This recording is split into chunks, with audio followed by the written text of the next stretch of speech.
Now, the last topic was all about big business, and we ended up talking quite a lot about how much people earned and how much people were worth. And people like Bill Gates and Michael Dell really are worth quite astonishing amounts of money.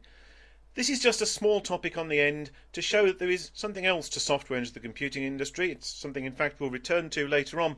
We're going to talk very quickly about free software and some of the figures that are involved in the free software movement.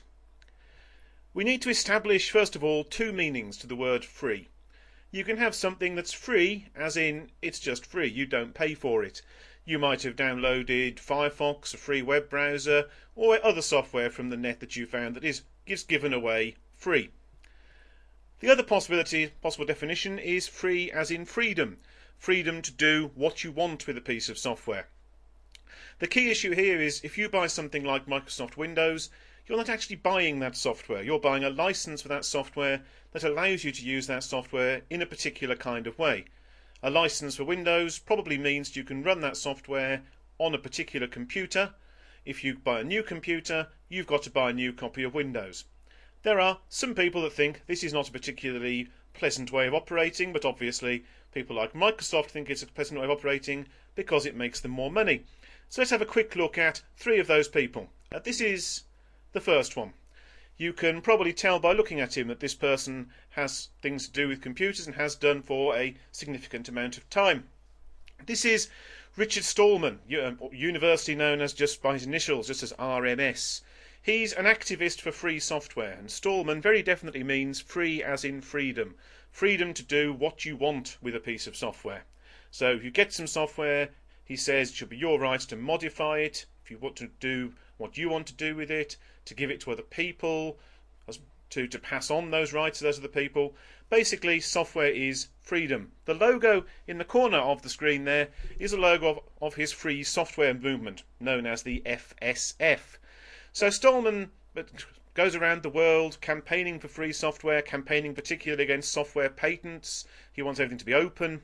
And he's the author of something called the GPL, or the General Public License, which is a license with which most free software is released, and he's a pioneer of the idea of copyleft, which is obviously the opposite of copyright, the idea being that an author gives away the right to something they produced rather than keeping it close to themselves.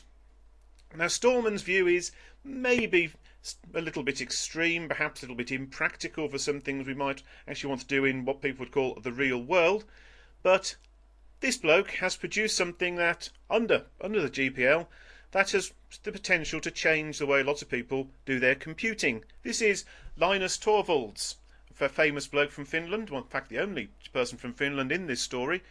What Linus did when he was a student at Helsinki University was, in his own words, just for fun, he wrote a little computer operating system. He was playing around, he learned to program on some of the early home micros that we've seen in the previous sections, and he released it to the world. And that has grown into something called Linux, which is a free operating system that we'll meet again later on in under free software. And just out of interest, it's what actually I'm using to record these videos. The computer I'm running is using software, part of which indeed was written by Linus. Obviously, something like Linux needs bringing to the world and needs packaging in a way in which the world can use it, and that's what this chap has done.